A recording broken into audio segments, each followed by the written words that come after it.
No, and one of the things, Sergio, that we always talk to our artists about at Creative Liberties is that within their studio spaces, that each of them are their own small business, right? And Creative Liberties is the umbrella under which all of their small businesses. So when we start thinking and getting artists to think in that mentality of that they are a small business owner, it becomes easier, I think, for them to take on some of those business tasks that are so important in being successful and finding opportunities to grow.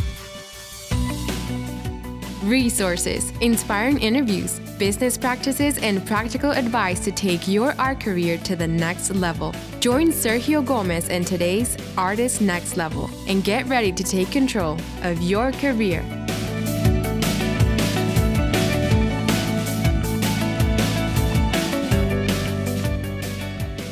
Today in this podcast, we have two special guests with me. My wonderful friends, Barbara Gerdman and Elizabeth Goodwill. They're both amazing artists. They're also co-founders of Creative Liberties in Sarasota, Florida. This is an organization that provides studio spaces, exhibition opportunities, and support services for local artists. And my wife and I, we had the privilege to be in there just a few months ago. We had an amazing time. We met so many artists. We visited their facilities, and we just had a great chat. But before that, we all met in the Cruise for Creatives. Yeah. 2025, which was really amazing. And we really created a wonderful friendship and collaborations. And we'll be talking about, some of the things that are coming up as well. And we want to find out about more how they started, kind of like working together, collaborating, building this amazing community of artists and, kind of what makes them excited for the future. So Barbara, welcome. Hi, Elizabeth, welcome. Good to see you today. Hey, Sergio. Look at, we talk in stereo. That's how The stereo is good. Barbara, hi. And I'm Elizabeth. Thank you so much for having us. And it is our privilege to know you and the lovely Dr. Yanina. So thank you for having us. Yeah, I mean, who knew that trapping us all on a boat for 4 or 5 days would create lasting relationships. So super happy to have you both. Very excited to chat with you for a few minutes here about Creative Liberties, about both of you as artists.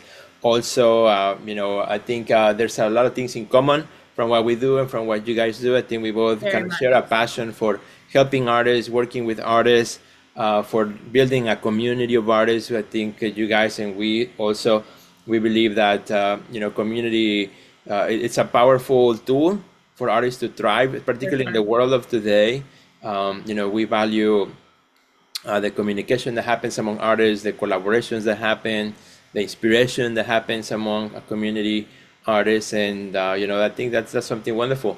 We are building an online community. You guys are building a physical community. And that is great, in both communities. I think there's value on that, and we're so happy to chat with you. But before we talk about that, I would love to, also hear from each one of you. So starting maybe with Barbara, tell me a little bit about, you yourself as an artist, how you describe your art. What is the kind of art that you make right now? Sure.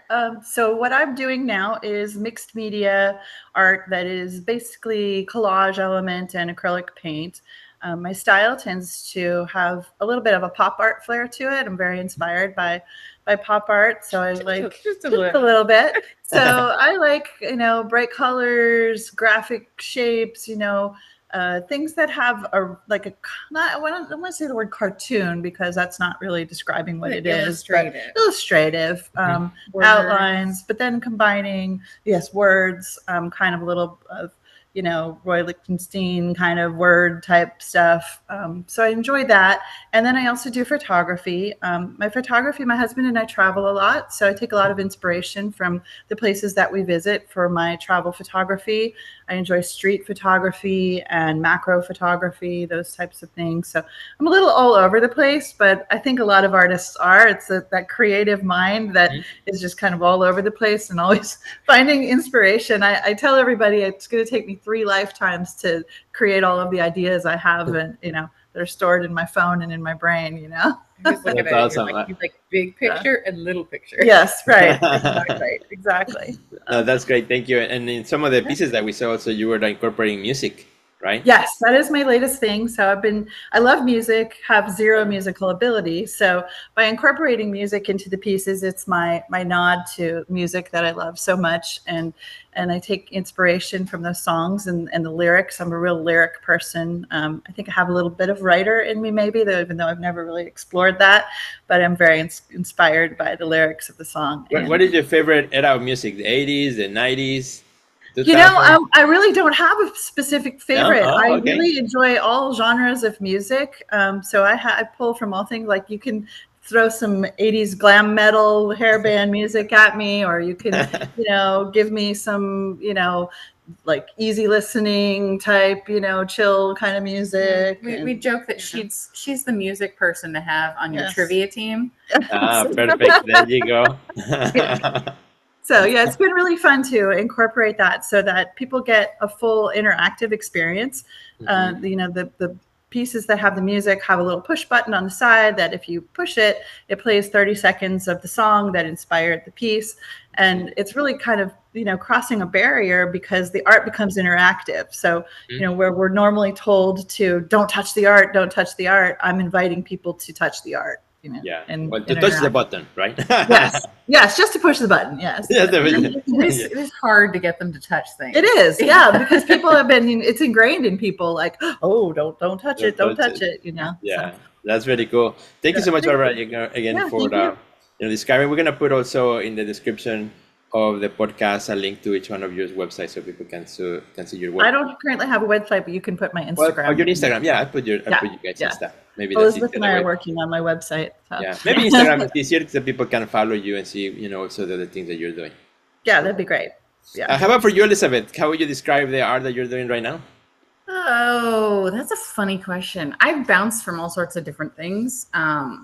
Through grad school and undergrad and all that kind of stuff, from like being a printmaker and doing 2D stuff to fully doing 3D. So I kind of gauge myself as a sculptor, but I also work in fiber and weaving. So there's like, I guess I do sculpture, but I use materials that normally would go into weaving or textiles and kind of combine all of those elements. I like collecting all sorts of techniques. And then I end up using a lot of those techniques, even the ones from printmaking in my work. So it's kind of been like, over the past 20 years of like, okay, everyone says I'm not focused or I need to focus. And finally, all of those things that I've been collecting from different genres have come to a focus. It's really kind of self-satisfying finally. But still experimenting. Yes. Well, that's really important. I think that's important to satisfy that creative thing in all of us, to continue to experiment. But between the two of us, we cover a lot of ground with mediums and techniques. Right. No, that's great. I love that. And that's what's really fun when I visited your studio, to see Elizabeth, what is this paper? And I'm like, got it. Well, Elizabeth, it was nice to see when we visit you, to see like your progression from your graduate pieces that you had, the paper pieces with the books and stuff, and then to see what you're doing now with the textiles, pretty cool. I think you like material. I do, and just like Barb, and it was kind of funny how like all of a sudden her pieces turned to be interactive. Yeah. Mine have I've always wanted that interaction with the viewer. So I want them to, and that's what my work is predominantly now, is like when we have a studio space, when people come in, I'm like, you guys can touch everything in my studio, but I know the other ones might be not touchable. Yes. Yeah. The idea is that I want the public, I want everyone to interact with it because I want them to love the pieces and love the materials just as much as I do. It's kind of I can't get the teacher out of me. I'm like, here, love this as much as I do. Which brings me to the question: how did both of you meet? That's a funny one. It's always how did you meet? And you're like, oh, well, we got trapped in a small office and had to live that way. That though, because we were working for Art Center Sarasota, which is a community art center here in Sarasota that's been in the community celebrating their centennial, beginning 100 years amazing. in the community. Yeah, it's like the oldest arts organization in Florida. Yep. Yeah. Wow. So that's where we met. We were actually both teaching summer camp. They have an awesome summer camp program for kids there, and that's how we met there initially. And then fast forward a few years later, Elizabeth had been hired as the education director, and she found herself in need of someone to coordinate the camp. And she reached out to me and asked me if I'd be interested, and I said yes. And I kind of started doing that, and then I slowly became the youth program coordinator. And then that's when we moved into this little office that I don't even know what they're using it for now, if it's still an office, but I think it's the accountant's office. Yeah. It's the size of, like, think a broom closet, maybe. Oh, wow. Okay. Really closet kind of thing. It kind of felt like that. And it was where the bathrooms next were. to the bathrooms. Yeah. So we shared this little space, and it was going to be a kind of like either we're really going to like each other or really not going to like each other. And luckily we really became very close and, had a lot of time to talk about other things besides just art center stuff. we were friends before that, but then after that kind of solidified it. Going like, we can work in a small confined space with, like, certain limitations or this or that, and and think creatively and not go insane. Good. And not want to kill each other. Sometimes. Yeah. No, just kidding. Or at least be able to voice it and take it. Well, you guys survived. You survived. You made it. We survived, yes. But that was kind of the breeding ground for, us too. We were working with a lot of artists, obviously, because there's a lot of artists coming for, exhibition purposes or education purposes, working with teachers. And, we just kind of were throwing ideas back and forth and decided that, we knew we wanted to eventually do something together, a business outside of that organization. And, but also, interestingly enough, we didn't kind of meld into one person. We kept our unique, like, individualistic, like, tendencies, and, and that was valid. That was allowed. It wasn't that we were like, we would always back each other up. No, you would call me on things and I would call you on things. So it was like, it was a real relationship that was, give or take, versus one that's just like, we were like twins. So right. The only time we do that is when we have a specific reason. So. Yes, right. And we show up dressed the same. So we're well known for our matching outfits for certain occasions. Usually costumes. At some point, one any of you was like taking too much space in the office. Like, okay, I think you're just taking too much of the office. No. Oh, good. Wow, that's great. Squarely divided. Like we really worked it out really well. Nice. Okay. And if one surface was covered, we'd go to another surface or vice versa, or clear one off. Yeah, we figured it out. Very good. Yeah. Awesome. Yeah. And so how, as you guys build your friendship, your business relationship, your working relationship, you also working artist. How did you then, or what led to creating Creative Liberties? What was the seed that kind of sparked that idea and got that going? We knew from working together that, eventually we would want to, take our ideas and that we couldn't do within the confines of the art center.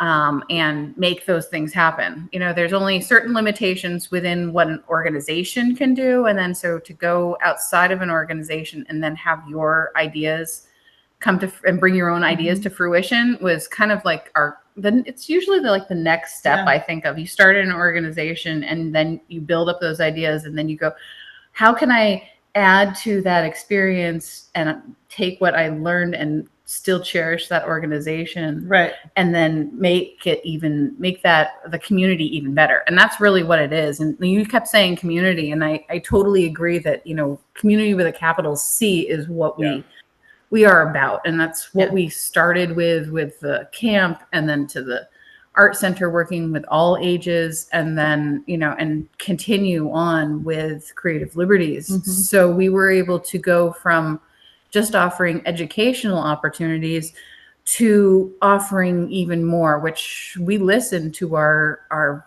like the the artists, we listened to our patrons, we listened to everyone who would come in, and a lot of things that they were asking for, especially ones who had newly moved, is there studio space? Okay. And that was a real big and just looking to connect with other artists. Yes. Like we still have that happen a lot where people will come, into the Creative Liberties locations now and be like, oh, I just moved here and, I'm looking to connect with other artists and, find places where I can, kind of make friends and get involved and do those types of things, with like-minded individuals. So that was really cool. But one thing I wanted to add too, to what you were saying is that we actually had the name Creative Liberties before we knew what Creative Liberties was going to be. Oh, okay. And that was based on the fact that it was kind of putting two things together that we both really desperately wanted to have. So in addition to working for the Art Center with Elizabeth, I was also running my own business doing decorative painting, faux finish, and residential murals. And I enjoyed it a lot. It was a great business for me. I ran the business for 20 some years. I worked with a lot of wonderful people in a lot of beautiful homes. But most of the time I found myself doing what other people wanted me to do. And it was, I had a handful of clients that would kind of give me license to say, here's your inspiration, go with it, But most of the time it was like, oh, this is what I want you to create or make it look like, or do this or do that. And so taking the liberties, right? Having the liberties part was really important to us. And it was our opportunity to take those creative liberties and becomes our passion project. Definitely becomes that passion project. So we actually had several iterations of what Creative Liberties would be. At one point we thought we were going to make, I thought the repurposed furniture. Yes. What else did we have besides furniture? I don't know. We had all kinds of craziness going on of what it might be. And ultimately it came down to what Elizabeth was saying, where it was taking all of that feedback that we were getting and the experiences we were having with the artists we were working with, and what are the needs that need to be addressed, and stuff we were finding as artists too, and that we were experiencing and that we knew that other artists would need help with. Well, it kind of did start out with we went and found our own studio space. Yes. And then realized, okay, well, we need to help other people find theirs. And then, opportunity, just like the dominoes were laid out and we're like, okay, flick and off they go. Right.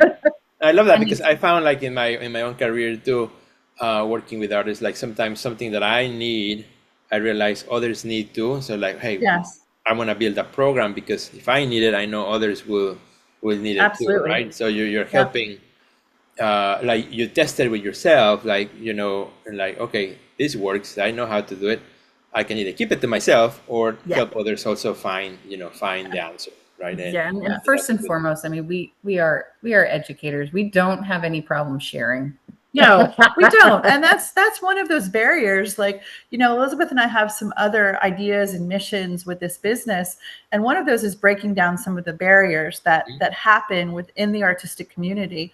And one of those barriers is that competitive thing that seems to be a thing that, oh, I can't share with you what this technique is because you might take it and go and do something with it. Right. Yeah. And so that's the kind of stuff that we want to break down, that it's no, just because you learn the technique that I'm doing doesn't mean you're going to replicate exactly what I'm doing. You're going to take it and use it in your own way. Right. And really, to be honest, I've told a lot of artists, there's no secrets anymore. Not with the internet, not with YouTube. It's just share. Just share. Yeah, it's way more fun for everybody to just and that goes from individuals sharing amongst each other all the way up to organizations. Yeah. Where they're, we're all arts organizations, and yes, we all have to apply for, some of them have to apply for grants and whatnot, but it's not a competition. Right.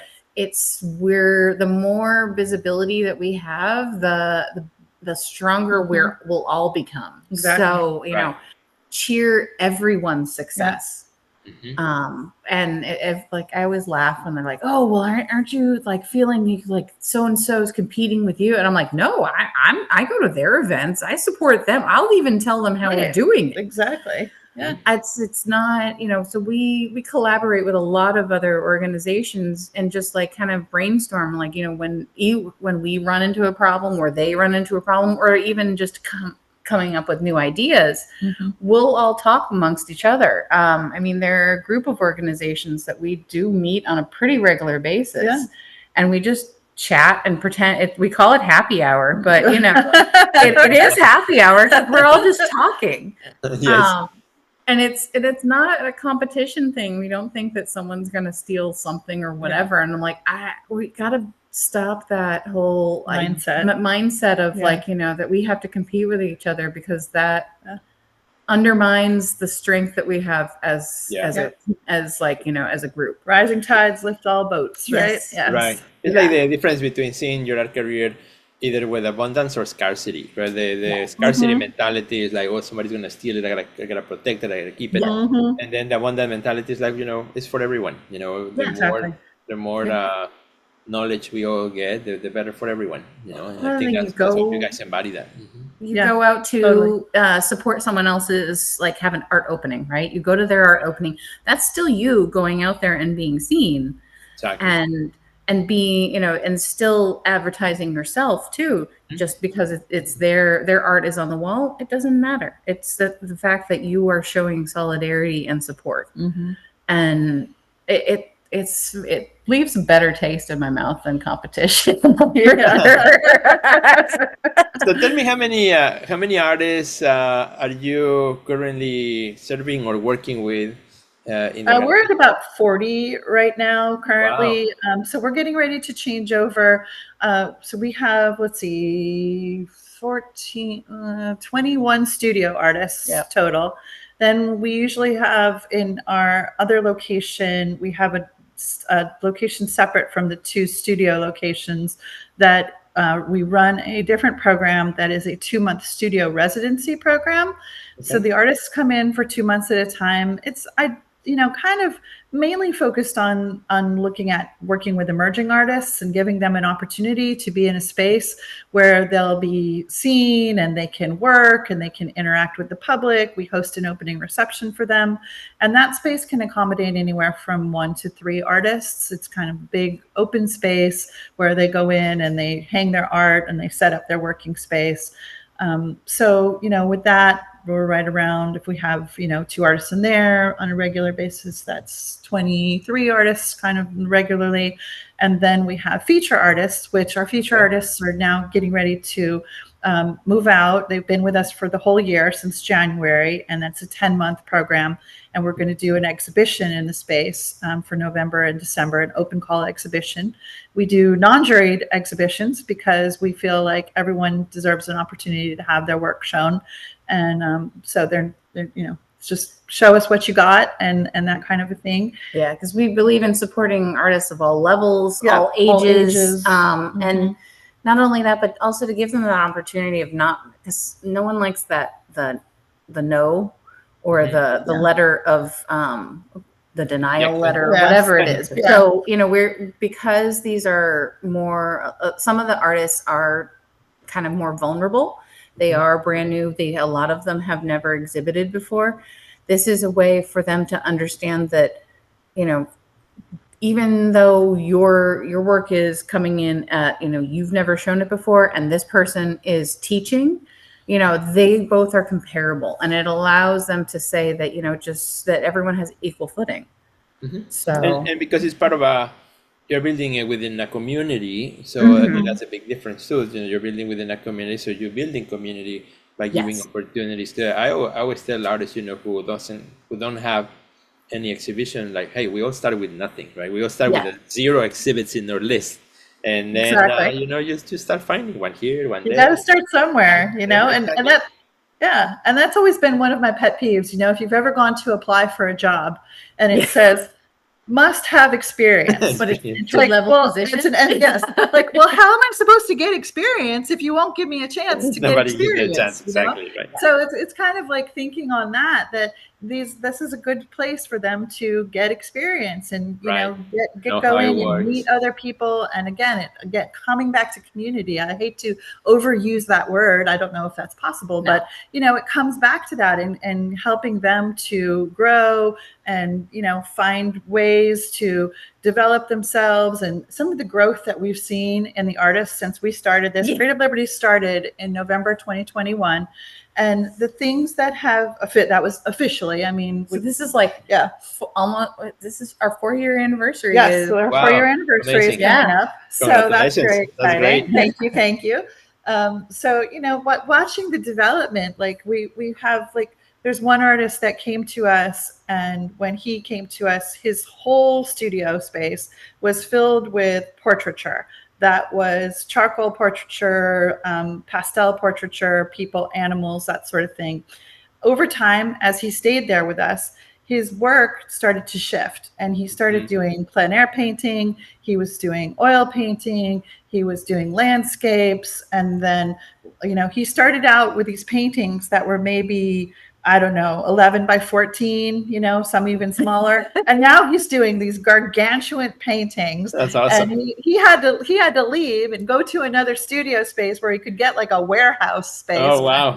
and it's so cool to see the growth that happens with these artists in really a short period of time. Well, I mean, we had some of our friends who we started the organization with when we first came in. They were our first studio artists along with us. They've opened their own galleries. It's really kind of this like incubator program. I think that's kind of like it's very rewarding, to be kind of a channel by which artists come through. They develop, they grow, and then they move on, right? Then they journey, and that is a wonderful thing. And one of the things that also we're super excited is, since we met you and we've been chatting, and also when we visited, now we're starting also collaborating more with you guys, Our Next Level, and also Creative Liberties. And so we are planning an event that we want to invite our friends for 2026. Originally, we were going to do it in 2025.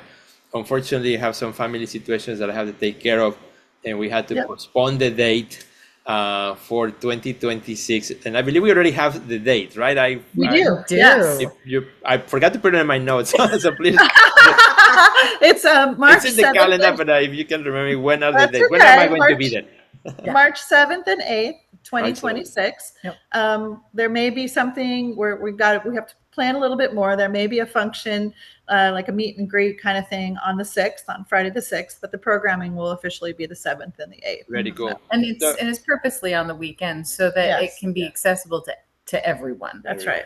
So there's plenty of time for our friends to plan, to put it in their schedule, first weekend of March, to be there, to join us. Oh, they can't see. We're not on video. I was going to show my calendar because I feel like sometimes artists aren't really familiar with the calendar. It's this thing, and it says the months and the days that's right. of the week, and you write things in it so you know what's coming up. Yes, exactly. We write things on a little sticky note, and we get under the painting that you're working on right now. You'll find it after the date is over. That's right. On a piece of paper next to your wet canvas. So no, absolutely, we're super excited because Dr. Ana and I will be there. We'll be talking about Dr. Ana will talk about the wellness mindset that she's known for, really sharing with our friends.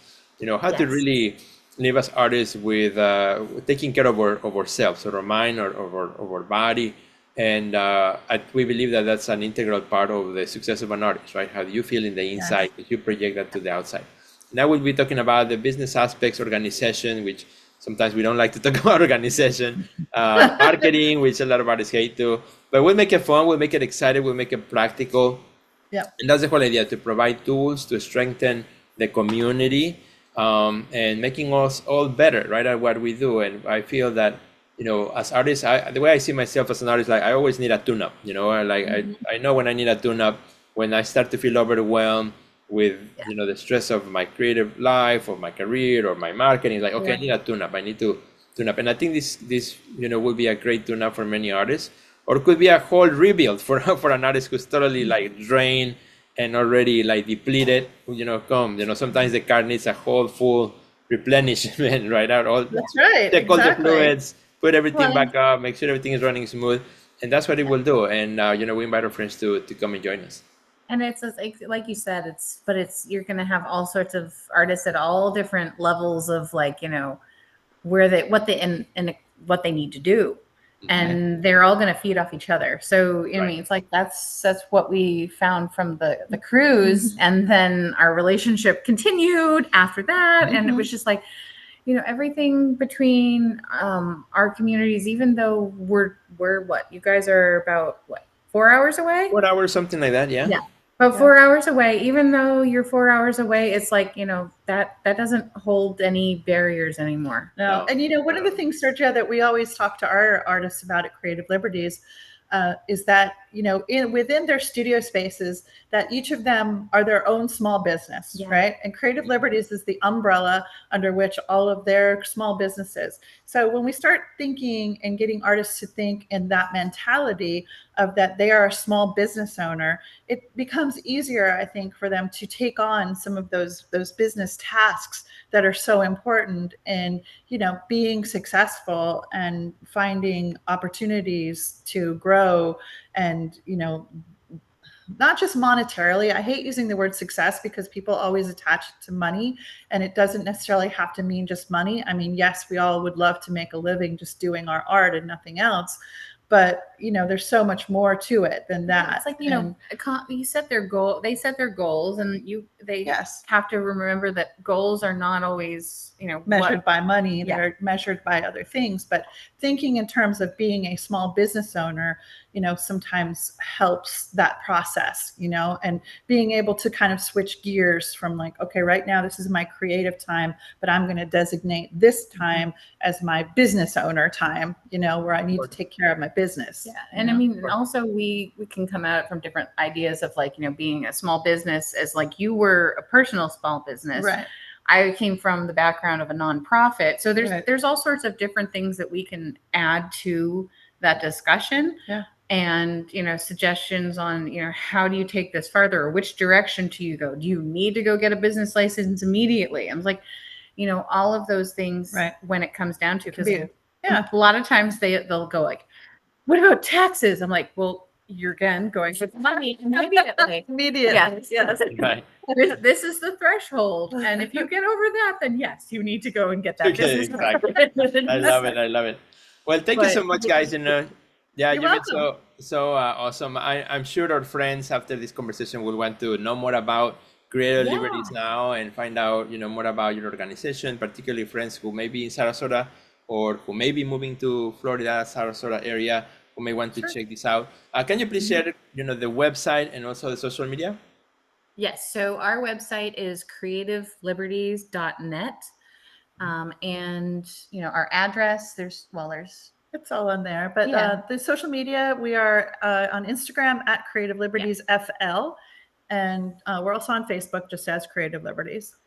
But what posts on Instagram posts on Facebook. Correct. So. Yes. Perfect. And we do have that call for entries coming up. And so, if anyone wants to be part of an exhibition, it is open now. And depending on when Sergio posts this, we'll find out. Very good. But either way, hope to see you guys at our location in Sarasota. And Perfect. Amazing. Thank you so much, Sergio. Thank you for your time and for this opportunity. We appreciate you guys. Oh, excuse me. Thank you so much. Thank you, Barbara. Thank you, Elizabeth. You guys are awesome. We look forward to being with you pretty soon. Before we know it's going to be March 2026. Yeah, we'll be on our way driving to Sarasota. So it doesn't feel like it's too far away. And that means our friends, make sure you go to sign up as well. I'm going to put a link under the description of this podcast for easy access for everyone to everything that we mentioned today. So you guys can go, just click and make sure that you connect with Barbara, with Elizabeth. Let them know that you listened to this episode as well. Congratulations again on another anniversary for Creative Liberties. You guys are doing a great job. And on behalf of the whole art community, we thank you for the work that you're doing as well. So and thank you for what you do as well. Yeah. We appreciate you guys. Thank you guys. If they were going to sign up for the workshop with Art the Next Level it's on your website, which is Sergio. Yes, theartistnextlevel.com, right? That's right. Yes. Yes, I'm gonna put all the links at the bottom. Yeah, so Wonderful. All right. Well, thank you guys. Thanks, Thank you to our friends who listen today. Please do us a big favor. Yes, There's something you can all do, which is you can click the share button, share it with a friend, send it to somebody else, save this episode, and don't forget, my friends, we'll see you at the next level. Check out our website at www.theartistnextlevel.com, where you will find our podcast library, learn about our upcoming webinars, find resources relevant to your career, and much more. Thanks for listening to today's podcast, and we'll see you at the next level.